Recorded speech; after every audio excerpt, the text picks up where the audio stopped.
నమస్తే మిత్రులారా, నేను మీ శ్రీనివాస్ చౌహాన్ అడ్వకేట్.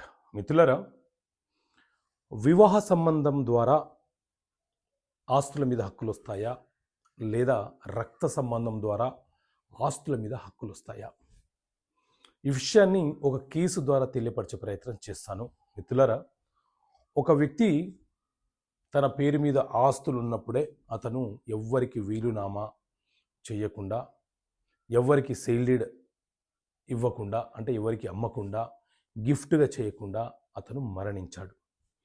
ఇతను మరణించిన తర్వాత ఇతని యొక్క పిల్లలు ఎవరైతే ఉన్నారో వాళ్ళు ఆస్తులకు సంబంధించిన గొడవలు మొదలుపెట్టారు. ఇతనికి ముగ్గురు కూతుర్లే.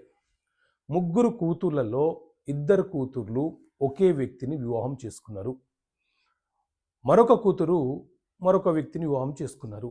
ఇప్పుడు అతని ఆస్తికి సంబంధించిన వివాదం వచ్చినప్పుడు వేరే వ్యక్తిని చేసుకున్న ఆవిడ ఏమంటుందంటే, మీరిద్దరూ ఒకే వ్యక్తిని వివాహం చేసుకున్నారు కాబట్టి మీకు ఒక వాట వస్తుంది, నేను ఒక వ్యక్తిని చేసుకున్నాను కాబట్టి నాకు ఒక వాటా వస్తుంది అనే కోణంలో ఆమె చర్చలు జరుపుతుంది.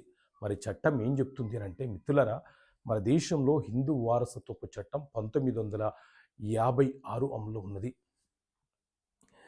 సో ఈ చట్టం ప్రకారంగా ఒక తండ్రికి కష్టార్జితమైనటువంటి ఆస్తి ఉన్న సందర్భంలో, అతను ఎవ్వరికి ఏది ట్రాన్సాక్షన్ చేయకుండా మరణించిన సందర్భంలో, లేదా ఆ తండ్రికి వారసత్వంగా వచ్చినటువంటి ఆస్తి అతని పేరు మీద ఉంటే, అతనికి జన్మించినటువంటి కొడుకులు కూతుర్లు ఎంతమంది ఉన్నారో వాళ్ళందరికీ, అలాగే అతని భార్య కూడా జీవించి ఉంటే ఆమెకు సమానంగా వాటాలుగా పంచబడుతుంది.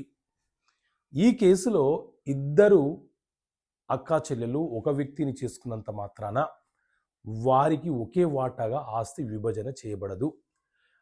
ముగ్గురు కూతుళ్లకు 3 వాటాలు, తల్లి కూడా బ్రతికి ఉన్నది కాబట్టి తల్లికి ఒక వాటా, అంటే ఆ చనిపోయిన వ్యక్తి యొక్క ఆస్తి 4 వాటాలుగా విభజన చేయబడుతుంది. ఇది చట్టం చెప్పే అంశము. సో ఇలాంటి చట్టపరమైనటువంటి అంశాలు మనకు అవగాహన ఉండాలన్న ఉద్దేశంతో చట్టపరమైన సమస్యలకు పరిష్కారాలనే పుస్తకాన్ని మీ ముందుకు తీసుకొచ్చాను. ఇంగ్లీష్ మరియు తెలుగు మీడియంలో ఈ పుస్తకం మీకు అందుబాటులో ఉంది. ఈ పుస్తకం కావాలనుకునే వ్యక్తులు ఇక్కడ కనిపిస్తున్న నెంబర్ కాల్ చేసి ఈ పుస్తకాన్ని మీరు పొందవచ్చు. ఓకే మిత్రులారా, థ్యాంక్ యూ. జై హింద్.